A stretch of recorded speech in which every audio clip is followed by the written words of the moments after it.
All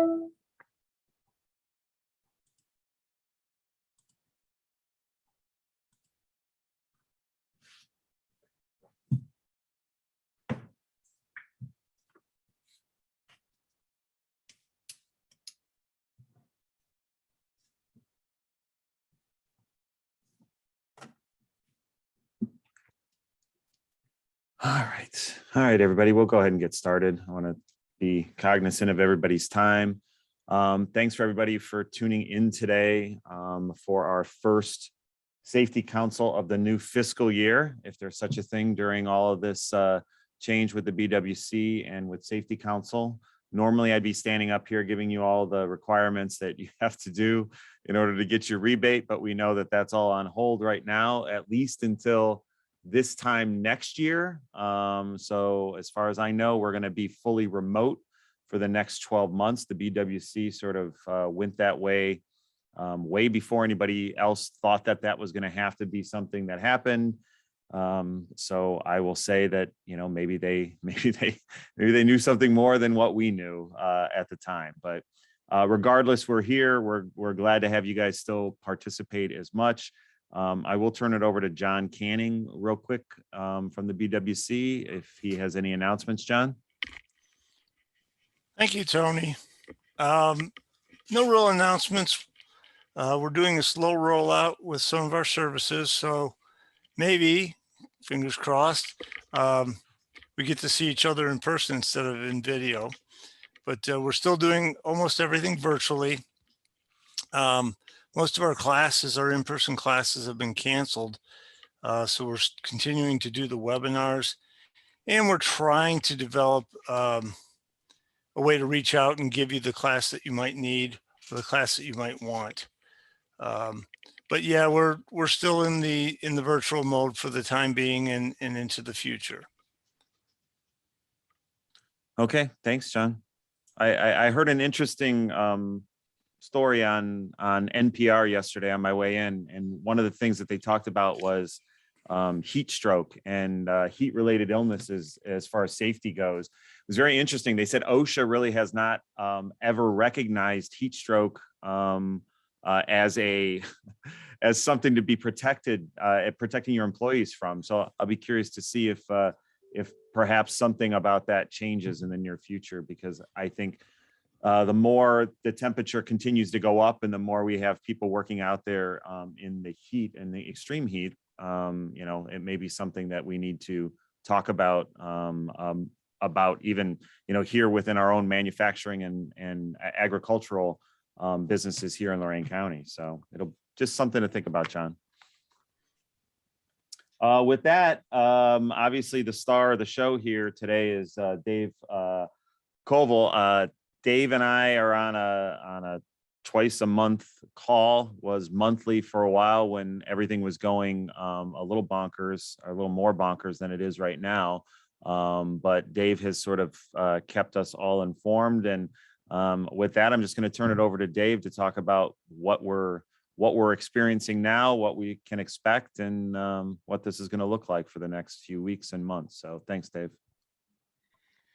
Thanks, glad to be here. So I was going to do a little stroll down memory lane a little bit too, to give people some perspective of how this started and compared to what it is now. So I'm going to try to share my screen, I think.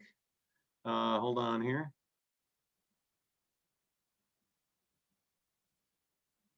Let me see, hold on. There it is. Can you see that? Yes. Okay. Okay.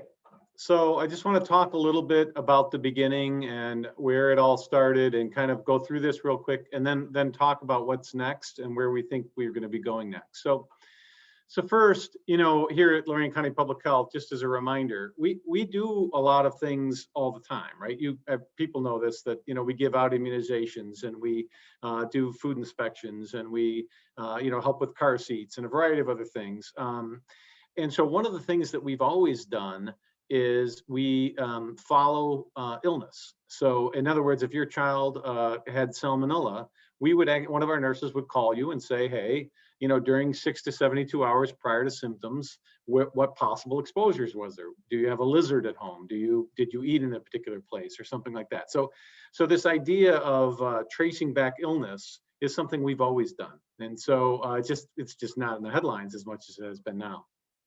So I want to talk a little bit about what epidemiology is. So when we look at these things, it's really it's about the incidence and distribution of possible control of diseases, right? So the idea is tracking disease in the community, identifying outbreaks, and trying to put a stop to them and stop future outbreaks by prevention. So that's kind of what we do. And so this isn't that strange that when a pandemic would come, we'd get involved right away. Again, the size is the issue in this particular one. So let's talk about the very beginning. If you remember at the very beginning, some of you watched me speak, and at that time I talked about the difference between shift and drift, right? This idea that drift was kind of like seasonal flu, right? Where you every year the flu starts off and then mutates a little bit through the bird population and pig population, the human population down south into Australia, and then back up to here again. And then about 6 months out, it's mutated so much, we try to figure out exactly what to make the flu shot look like to match it as close as possible. And then we do that. And that's why seasonal flu, there's always a seasonal flu shot, because again, it mutates so much. All viruses mutate, not just the seasonal flu. Seasonal flu mutates more, and even more than COVID, but all of them mutate. So again, one of the other pieces that we really look at is what are the statistics around the virus and how it's spreading, and what are the conditions that allow it to spread? Those are really important pieces of the puzzle. And I'm going to talk a little bit about how that kind of unfolded here. And then of course, vaccine preventable diseases we live with every day, but we've really snuffed out some of them. Others, like flu and others, we have a vaccine for, so that your body doesn't have as bad of a health outcome. The idea behind COVID-19 vaccine, originally people were talking about, oh, we're going to wipe it out like smallpox. But coronaviruses are so contagious that it's really hard to wipe out in that particular way, like smallpox or polio. It's really about building up your immune system so that we wipe out the opportunity for you to be in the hospital or to die. That's really what it's about. And that's where the confusion lies right now, and where people are getting kind of overwhelmed. And so I'm going to talk a little bit about that. Okay, this was me way back in March when our first case came in. And what's really ironic is I was flying to Texas this same day to see my son, who we hadn't seen in almost a year. And so we're scheduled to do that. And that morning we get our first case. So I rushed to the office, I filmed this, and then I fly to Texas. And so, and of course my phone rang the entire time I was there. So my visit was pretty much a waste of time. I should have just stayed home. But again, this was March 14th of last year. And I know it seems, or in 2020, and I know it seems like forever ago, and believe me, it does in public health. But again, in those times, that was right when this was rolling. Just to give you a little perspective, prior to this, in late January, we were getting calls from Oberlin College because kids who are from Wuhan, China, who go to Oberlin, they were coming back from break, and they were concerned, hey, are they going to bring this back in? And of course, now we know that it was already in our country, probably in November, maybe even in October the year before. But and so there was some concern. Matter of fact, there was a kid who came back, and this is just a humorous story, I'll tell you, that came back, and he had what remnants of a cough that he had before he left. And so, but when he came back, his roommate convinced him that he might have COVID because, he was coming back from Wuhan. And of course, then he had shortness of breath. He was all freaked out. So now he has shortness of breath and cough. And so they take him to Mercy Hospital and put him in a zero air room, a reverse air room.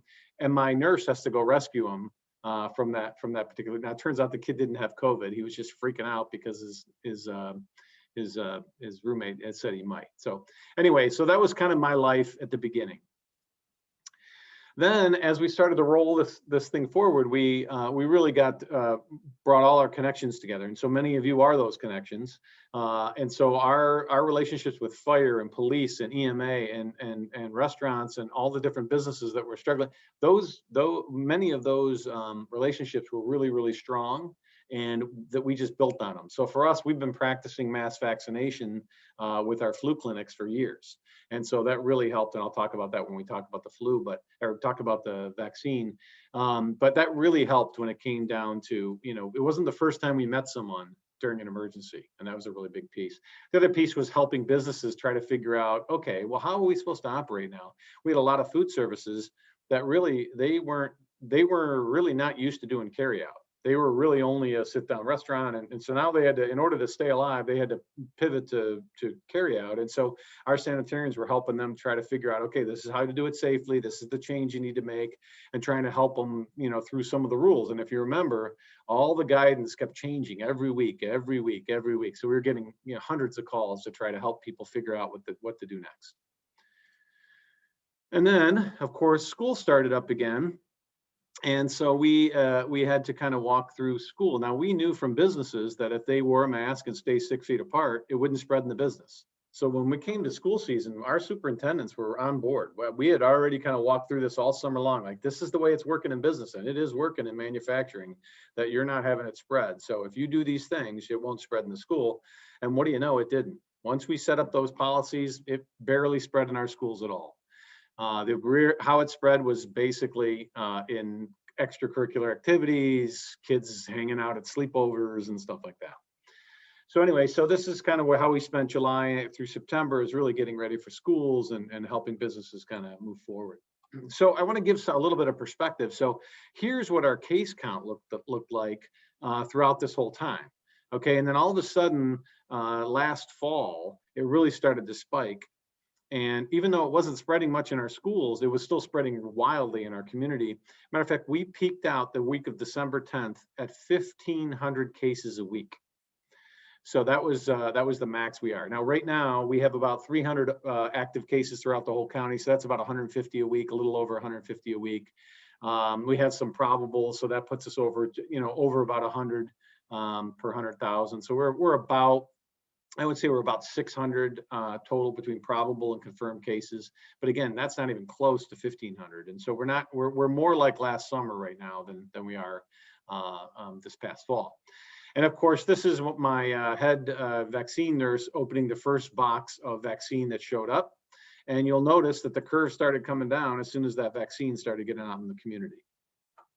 So what happened in the spring? Well, in the spring, it was all about vaccines. So we had drive-through vaccinations. Many of you were involved in a lot of this, at least were part of it. We vaccinated unbelievable amounts of people in a short period of time.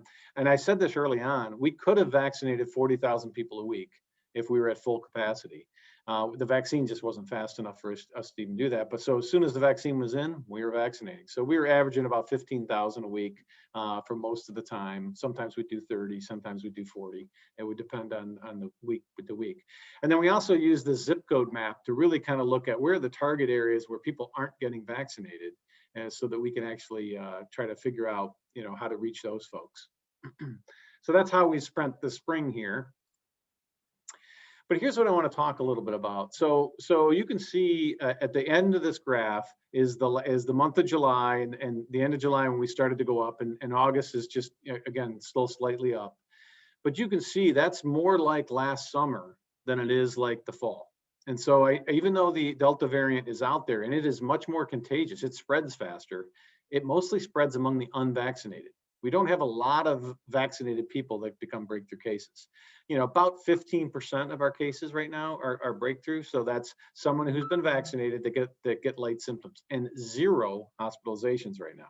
0 hospitalizations and certainly 0 deaths from breakthrough cases here in Lorain County. So again, when you hear the term, this is becoming a disease of the unvaccinated, that's actually true. It really is mostly the unvaccinated folks that this is spreading through. So anyway, so we did a lot of case management and contact tracing around this throughout the whole time. The other thing we really did was answer telephone calls, and you could see different times when the virus first got here versus when the rules came out, when schools came back into session, when the vaccine became available. You could see we were having thousands of phone calls where we had phone banks, both nurses answering medical questions, and sanitarians and other support staff answering general questions from the general public. And then here's one that really kind of shows what was happening on our website. So we put information out, and you could see where the first case was. That's where we peaked. And then later on, as soon as vaccine became available, people wanted to know, well, how do I get it, and am I eligible? And then, as the eligibility expanded, it kept going. So this is kind of some of the chaos that was Lorain County Public Health in the background during the last 18 months. I make the joke that I used to have hair before this started, but many of you know me and that's not true. It was a long time ago that I had hair. So anyway, so some reflections of what went well and what didn't go well. So like I mentioned, our partnership and our staff tenacity was just unbelievable. So our partnerships we already had, and we couldn't believe how well they cemented in. I do remember a couple firemen saying, I remember complaining all the time. You guys always wanted to practice flu vaccine, but you know what? I'm not going to complain anymore. Because we were ready, and that was a great thing. You practice and practice and practice, but you don't know how good your staff is until the day that what hits the fan. Boy, our staff was unbelievable. And volunteers in the community, we had over 50 volunteers come out to help vaccinations, and that's a pretty big number. We had 160 total on that, and about 50 of them actually did part of the vaccine piece. So it was really great. But the one thing that was a problem, and I saw Jennifer was on here. So a long time ago, seems like 4 years ago or so, I was renewing a board member at Amherst City Council. And after I was done with our presentation on what we do, one of the Amherst Council people asked, what's the biggest threat to public health? Now, I think they thought I was going to say opioids. Maybe they thought I was going to even predict a pandemic at some point. But what I said was junk science. Bad information. Someday we're going to have an emergency, and nonsense on the internet like immunizations cause autism, which has been disproven multiple times, but Jenny McCarthy won't let it die. This nonsense is going to interfere with what the general public needs to know. And what do you know? That's exactly what happened. Now, I hate being right in this case, but that's a virus that's going to be around a long time after this virus is gone. The virus of bad information is going to be out there. So that's a whole nother conversation for another day. So just to give you an idea of if junk science has been around a long time, it has been. Remember, for hundreds of years, the earth was flat, right? The tobacco industry said, oh, no, we're overreacting. It doesn't cause cancer. Immunizations cause autism. So I mentioned this. Remember that study that was originally done that said it caused autism? There was 12 people in the study, total. 12 people. It was done by a doctor who was hired by basically someone that was suing the company, and that's actually, unfortunately, the Lancet when they printed it, it took them a little while to recant, and they recanted it back in 2010. But so again, my encouragement about that is reconsider when you're going to post, even if you're going to like something that's posted, maybe you ought to find out if it's true first, because again, that's how it's spread.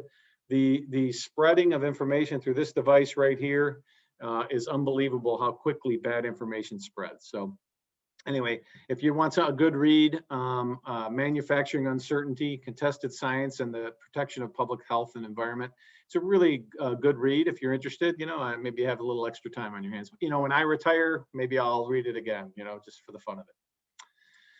So before I get into questions and answers, what I kind of really wanted to do is, wait, I'm going to stop sharing here, is I wanted to kind of talk about where we are now. So if you think about the Delta variant, so as I mentioned, viruses, they have lots of variants all the time, right? The seasonal flu is unbelievable how quickly it mutates. Coronaviruses in general, SARS, MERS, a variety of different coronaviruses, they tend to mutate, and sometimes they get more severe, but usually they become more contagious and less severe. And so that's the pattern I think we're going to continue to see for multiple years to come. When a novel virus shifts, okay, instead of drifting and it moves directly from the animal population directly to humans, that's when we really don't have any protection from it, okay? This virus is no longer a novel virus. It's now here, and people who are immunized and people who have gotten it naturally have some immunity to it already.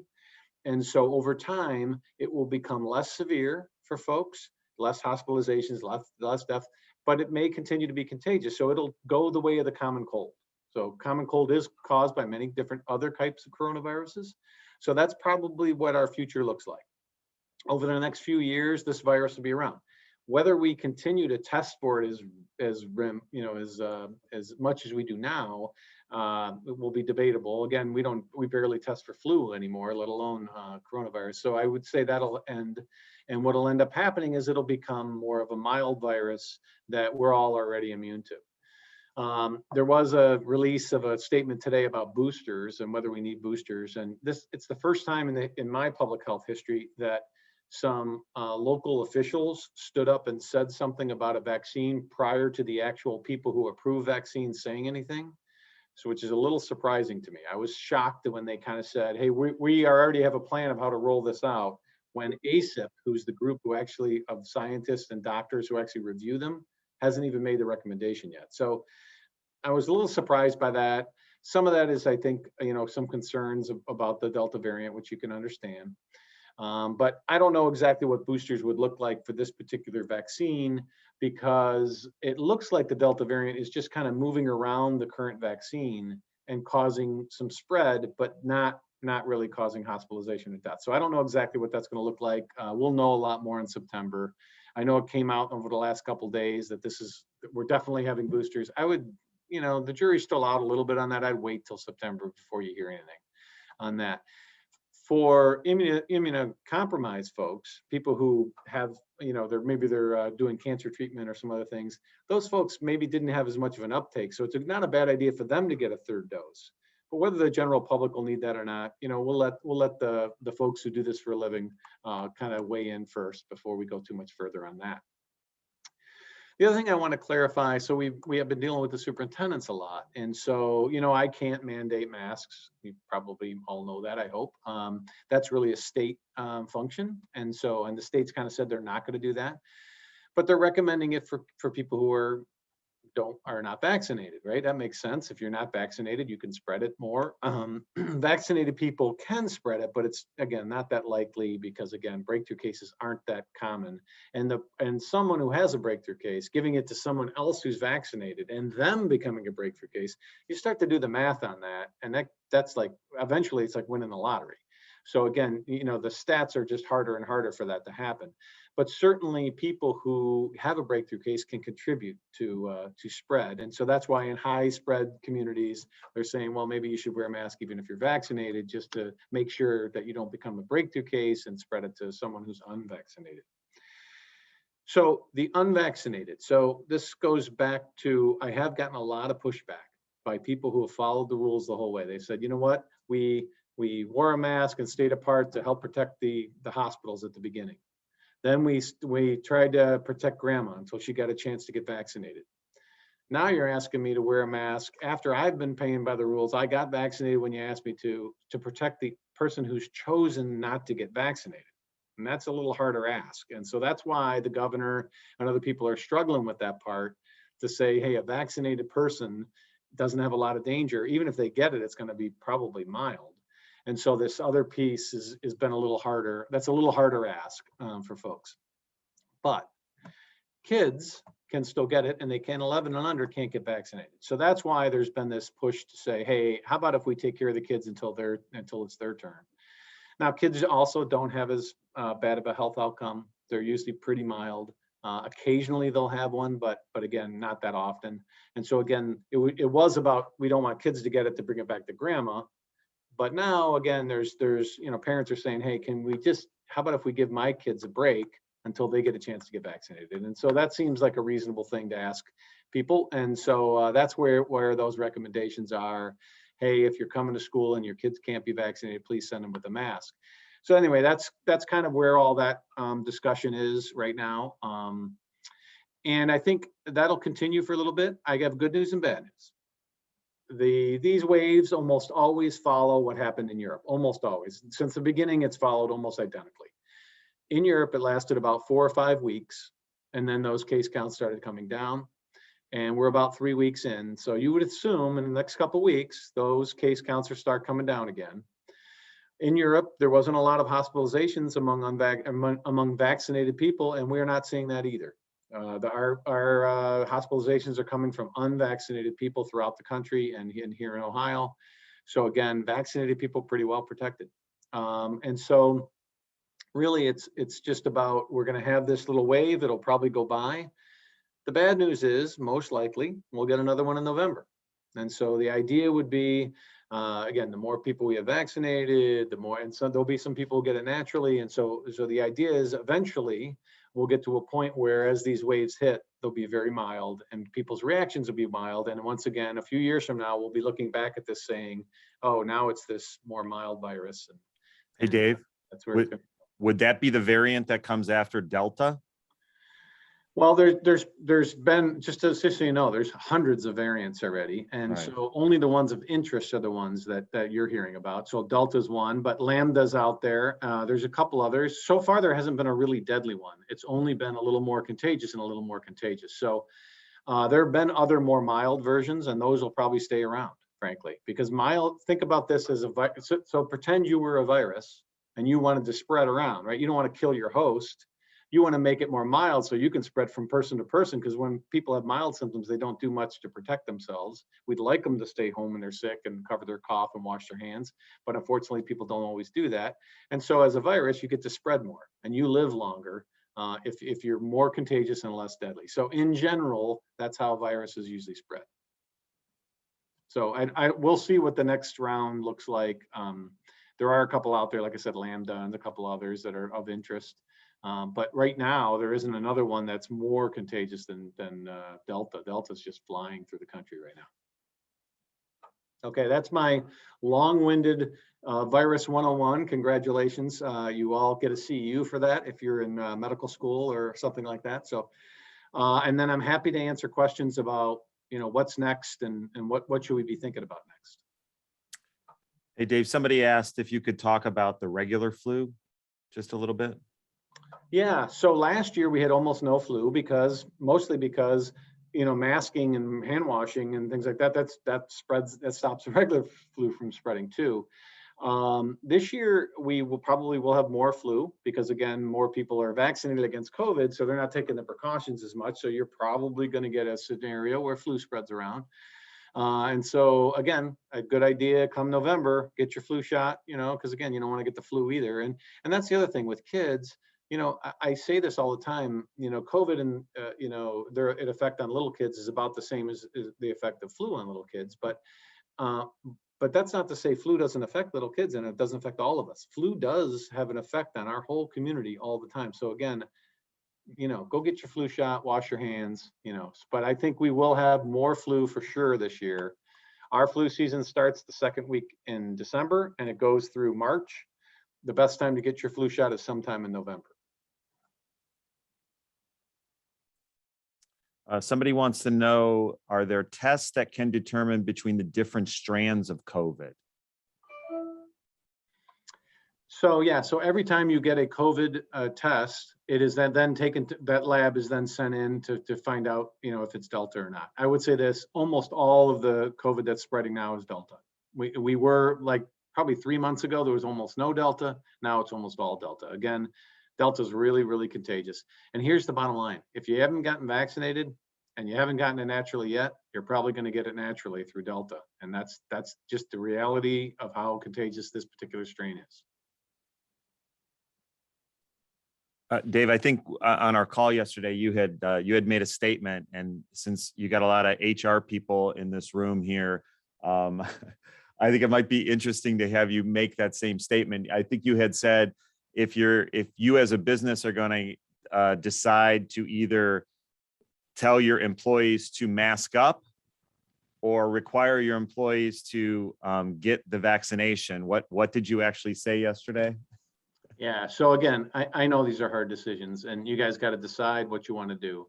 But if you're asking me which of those two actually prevents anything, by far, mandating vaccine is by far going to help a lot more than mandating mask. And the reason is masks are just kind of a temporary stopping it from spread a little bit. Vaccine makes that person have to be a breakthrough to even get it. And so again, if you're looking at the overall impact, if you're going to mandate something, that's probably the better thing to mandate. So, and I know how complicated that is with a business owner, and so I get it. But if you are considering that, the first one, vaccine, is by far more effective. We have somebody who asked, do you think the COVID vaccine will become a regular annual vaccine like the flu vaccine? Yeah, so it's unlikely that that would be the case, just because again, it's not like seasonal flu. It doesn't quite mutate as much as seasonal flu. So even the boosters, I'm kind of a little bit, it makes sense for immune compromised folks, but we would start to see January, February, and March, people who got it in those months to have a whole bunch of breakthrough cases if we really needed these boosters as much as as thought.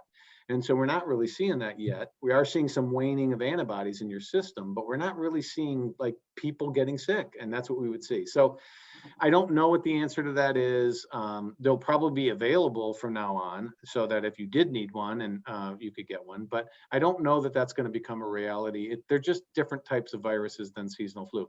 There has been some discussion by some of the companies to say, hey, you know what? We can put it in this flu shot anyway. Why don't we just put it in the flu shot? That way we'll keep protecting people. So it doesn't hurt you to get more. So so that may happen, but I don't really. The jury's still out on that one. So somebody did want you to comment about the 8-month booster. Is there anything more you want to say about that than what you just said? So, but this is a complicated thing. And I know, people are risk communication is not easy. Okay. Trying to give you trying to give the media here's what to say is just complicated. With the 24-hour news cycle, it's really bad. So here's the nuanced conversation around boosters. Again, we know that the antibodies start to wane a little bit in your blood after a certain amount of time. Okay, and we also know you get more antibodies produced when you get vaccine versus when you get it naturally. But there's also something that's produced in your bone marrow that actually, even after the antibodies go, you can actually still may be able to fight it off and produce new antibodies, because it's stored in your bone marrow and called B cells. And it's just a more technical thing, but it does. And that's why when you get vaccinated from other things, you don't always have active antibodies for polio in your system, right? It's stored in your body. So there, even though it's waning, we don't know for sure that you're not going to reproduce it as soon as you need it.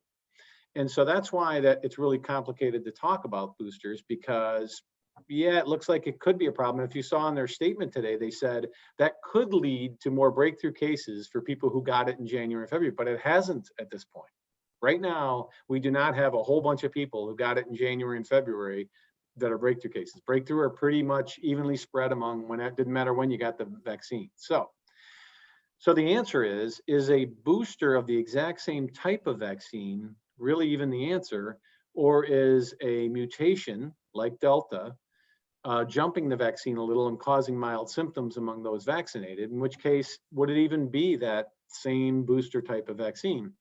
So again, these are complicated things that ACIP really needs to look at, and the FDA to really kind of take a look at to say, is it really even necessary? Now, of course, the CEO of Pfizer would probably say, hey, I think you need a booster, but that doesn't necessarily mean you need one, right? I mean, so this is why these are complicated things and they don't fit into a sound bite. And so, which I think, frankly, the CDC and others are struggling with right now, and how to say something in a nuanced way like I just did without it coming out in a headline in the newspaper. So anyway, that's the complicated part that's going on right now.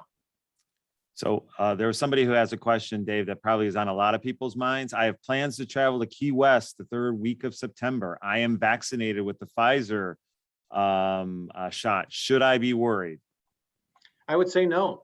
Again, the chances of you getting a breakthrough case, you might. I mean, again, those chances with Delta, those chances have gone from about 3 to 5% to more like 15%. So it's a chance that you could get it. But even if you did, it would be a mild case. Right now, it's still mild if you're a breakthrough case, and you won't go to the hospital. You won't go. You won't be. Certainly wouldn't die. And so again, I wouldn't worry too much about that. Now, if Florida is still experiencing what they're experiencing now, okay, you may take more precautions. Maybe you're hanging on the beach a little longer and watching the sunset from a little more distance, on Mallory Square, whatever that is. And so again, you might want to take some more if it's raging still in Florida. But I would say it'll probably be waning in Florida here pretty soon, and we won't have that much. But either way, if you're vaccinated, you're pretty well protected. So I wouldn't, if that helps you, I wouldn't worry. I just went to Puerto Rico, by the way, my daughter's going to medical school and wanted to do a service trip. And so my wife and I went to Puerto Rico with her and we did a service trip and we were pretty confident. We were all 3 vaccinated and pretty confident. That's and good. didn't have a problem. So Someone wants to know the ratio of infection, 2 to 1 or 5 to 1 with the variants. Is there a ratio that you're? yeah, we don't really, so those ratios change all the time and with all the different variants, and they also change, practically daily as it's spreading through. So I don't really put a lot of weight in them. I kind of look at it, if it's spreading dramatically, it, because that per 100,000 people, you start to get in that higher level, which is why we're red right now as a county, because we're over 100 per 100,000 people. But again, the main thing I care about is hospitalizations, and hospitalizations aren't happening for vaccinated people, and sadly they are for unvaccinated. I can't say it loudly enough. Go get vaccinated. But again, those hospitals aren't being overrun at the moment, and we're still doing okay because a lot of people are vaccinated. So I'm more concerned about if something's contagious, is it also going to turn into something that's more deadly? And so far that hasn't been happening. So, and it hasn't been happening for Delta for the whole time. So that's good news, at least. If someone comes into contact with another that tests positive for COVID, is there still a quarantine time frame with the Delta strand? Yeah, so quarantine's the same. But I would say this, if you are vaccinated, you don't need to quarantine. You should monitor your symptoms for the next 2 weeks just to make sure, you don't become a breakthrough case. Obviously, and then if you become symptomatic, then, it's not a coincidence. You should probably think about getting tested or staying out of circulation. But if you are unvaccinated, you may very well be quarantined. So you'll get a contact from a contact tracer that says, hey, for the next 10 days, please stay out of circulation. If you'd like to wait for 3 to 5 days and get a test, you can get a test and then you can come back in 7. But there is a quarantine out there for that. But again, that's unvaccinated folks. Okay, somebody has an unvaccinated employee who is traveling to a hotspot. Should we mandate them to be tested prior to returning to the office, or to wear a mask for 2 weeks, or wait and see if there are symptoms? I am not an attorney, but I just want to clarify that. So the answer is, if they're unvaccinated and they're hitting a hotspot, they got a pretty good chance that they're going to come back with COVID. So what precautions you want to take around that, whether you want to tell them, hey, listen, I need you to wear a mask for the next 2 weeks because I'm not sure you're going to come down, if you're going to come down with it or not. That's kind of up to you and your business, how you want to handle that. The testing piece, I wouldn't do, frankly, just because, again, depends on when they might have had the exposure that you might get a positive or negative test. So if you're going to do that, maybe you have them consider them like a quarantine where they would wear a mask for a little bit of time.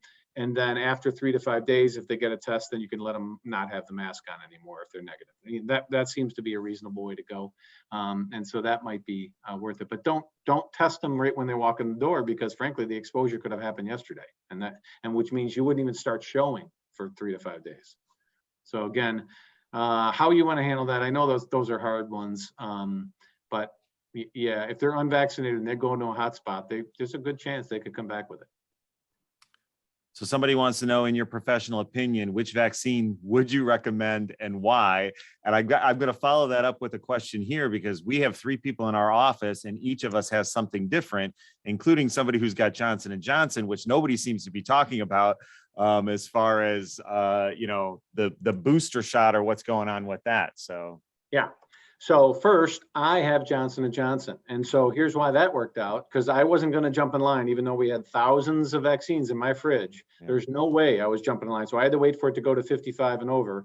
And so when it did, that's when Johnson & Johnson was out. So I did actually a press event with myself and one of the mayors and one of the judges, and got Johnson & Johnson and said, hey, listen, Johnson & Johnson is equally effective against hospitalization and death. And that's really the key. And so I got Johnson & Johnson. I'm very confident that I'm protected. If you've got Pfizer, you've got Moderna, again, very good confidence that you are not going to end up in the hospital or die. There's almost zero chance that, again, we're just not seeing that. You could get a breakthrough. of course. And Johnson & Johnson, there's some discussion about boosters or trying to follow up with an mRNA, you know, like if you had Johnson & Johnson, maybe get a Pfizer or something. None of that's studied fully yet. So just wait for that recommendation. In the meantime, if you got vaccinated with any of those three, be very confident. You're in good shape.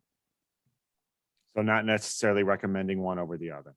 No, and you know, there was a scare around Johnson & Johnson because of there was a reaction with what's called Halperin, which is it's anti-clotting medicine that some people are on, especially women of childbirthing years. And so there was some concern about that. Was that really an issue? It didn't turn out to be much of an issue, but it was very rare. But so for folks like me, there was no danger for Johnson & Johnson. So, and it was pretty effective. So I liked only having one shot. I would have gotten either one, but that one worked out for me. So somebody would like you to comment on the rumors about crossing the blood-brain barrier and causing sterility. Remember the junk science slide. I can't say it loudly enough. This is amazing to me. It isn't amazing to me. So I noticed this coming when the 24-hour news cycle started on cable news way back in the late 80s. And all of a sudden they were just manufacturing news that was just nonsense in a lot of cases. Or they have talk shows that supposedly look like a news show, but they're really not. They're just people's opinion. Again, none of that is accurate. There have not been So early on, it's okay if you weren't sure about the vaccine. I get it. It was new, right? Now we've vaccinated 400 million people or more. What are we thinking? This thing's been tested. These vaccines have been tested more than any vaccines in history at this point.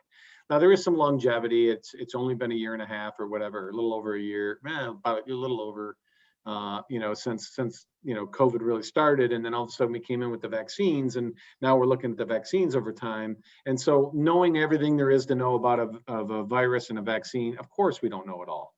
But again, with every vaccine, there's been testing, and this one has really, like it or not, has been tested on 400 million people that have gotten them. And so, and really those adverse reactions are not true. There is a lot of junk out there about people dying of the vaccine too. And again, that's just nonsense. There are people who have been vaccinated who have died, but that's, again, a lot of times it's an underlying condition, or it could be for something else. But again, dying of the vaccine just isn't happening either. So. Should the vaccinated person still wear a mask indoors at work, especially within a cubicle setting? Yeah, so again, I'm a population health guy, okay? So I talk about numbers. The mathematical numbers of you being a breakthrough and then giving it to someone else in a work setting with cubicles when that other person is vaccinated is pretty slim. If you're concerned that you may give it to a child, maybe one of your kids or grandkids is not eligible to be vaccinated, or you have other scenarios. Maybe a really good friend of yours just went through cancer treatment and they got the vaccine, but we're not quite sure. And that's where you wear a mask, right? And so in a business setting, there is some discussion to try to do that now, just to help with the spread. And so if you want to do that to help, that's great. But again, the overall spread is mostly happening among unvaccinated people, and the contribution of the vaccinated it's there, but it's not huge. And so again, some of those are being kind to your neighbor. If your neighbor, if you know the guy in the cubicle next to you is not vaccinated and you want to help out, that's a nice thing to do. But again, in the overall spread, that's not how most of it's spreading. Dave, I think yesterday either you made this statement or somebody else made the statement, because I wrote it down. Our children are no safer today than they were when this started. And somebody would like to know if you have any idea when younger kids might be eligible for vaccinations. Yeah, it was Dr. Stark who mentioned. Oh, Dr. Stark said it. Okay. Yeah, from Avon Hospital, and it's true. They're not. It's exactly the same for them. It hasn't changed a bit. Now, I would say that it's less for them. It's always been less for them, but it certainly hasn't gone away for kids getting it. So we're about the same amount of kids get it now that got it at the very beginning, right? And so that hasn't changed much. In terms of when the vaccine, so I have good and bad news. So I was hoping I was going to say 6 to 11, but I'm not. I'm about to say 9 to 11. So there's a studies going on. It's about to get applied to the ACIP and FDA, and probably coming in mid-September for 9 to 11. And so that's probably likely. that'll happen sometime in September or early October at the latest. Unfortunately, the younger kids under 9 are probably not till January. And again, it's a lot harder for kids. Remember, the dosage is a lot harder to determine whether that dosage is right for an adult and a kid. And so that's why these take a little longer for children. And so, but 9 to 11, bet on it in, I would say, late September, early October. I would also say that there's a good chance that they'll get full FDA approval, not just EUA approval for all adults. Will probably happen around that same time frame. That application for that is going to happen around the same time. So that's a double secret information. Congratulations, you have it. So do you think that will get some people off of the, I don't want to take this till it's been officially approved, or are those people still going to be disbelievers? Yeah, you want my honest opinion on that? Yes, honest opinion. So let's be honest. There's just folks who are just anti-vaccine. They're not going to, I don't know what you do. You can give them gold and they're not going to get vaccinated. Doesn't matter if the vaccinated is going to save their life or not. I have people that I know that they have friends who have died and they still aren't getting vaccinated. And so again, there are folks that just aren't going to be convinced. And hopefully, if they get it, that'll just be a mild case. I hope they don't die. Right. And but again, I don't know that full FDA approval. What it may do though is it may mean that the hospitals start to say, okay, now you're requiring it. You already see some hospitals already requiring it. I think you're going to see more if it gets full FDA approval. So that's probably going to be the case. All right, those are all the questions that I see in the chat. If anybody has a question, I don't want to take up too much more of Dave's time, but you're welcome to unmute yourself and just ask Dave a question.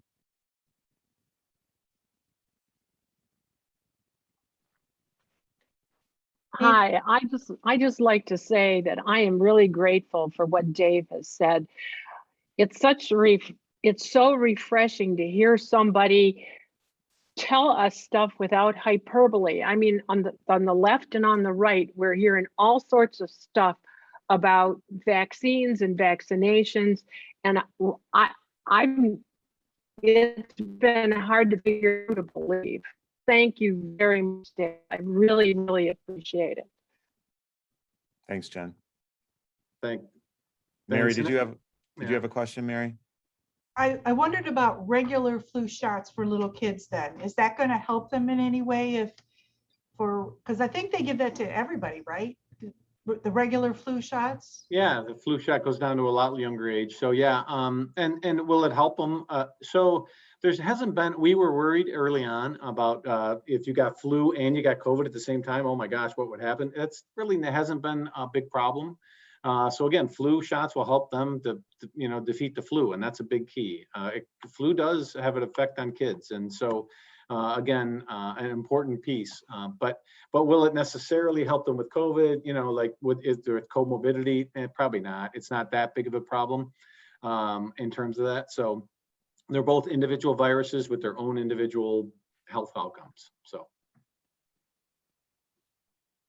Any other question? Dave, you've gotten a lot of compliments in the chat about what a great presentation it was. And, they appreciate everything that you have done. I know I appreciate everything that you have done. We were one of the first, the chamber had you out, like, I think within 24 hours of the announcement that everything was shutting down. And I can't tell you how much that's been, it's been great to actually have you to be able to present things. So I do plan on putting this on the Chamber's YouTube channel in case you or one of your bosses or somebody that was unable to attend.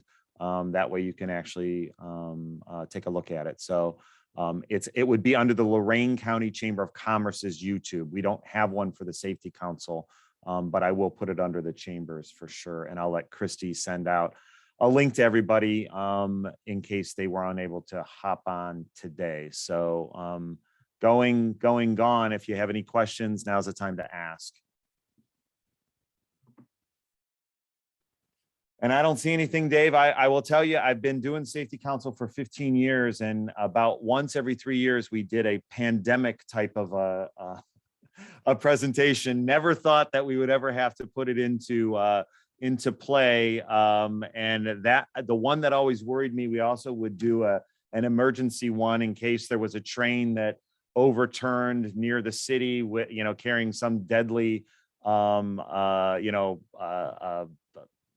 flammable liquid or something along the lines of that. I never thought we would be dealing 18 plus months of a pandemic situation, but like you said, I guess it's made us prepared. And I think the way Lorain County and many of our agencies work together has helped us a lot for this. So, but any other questions for Dave?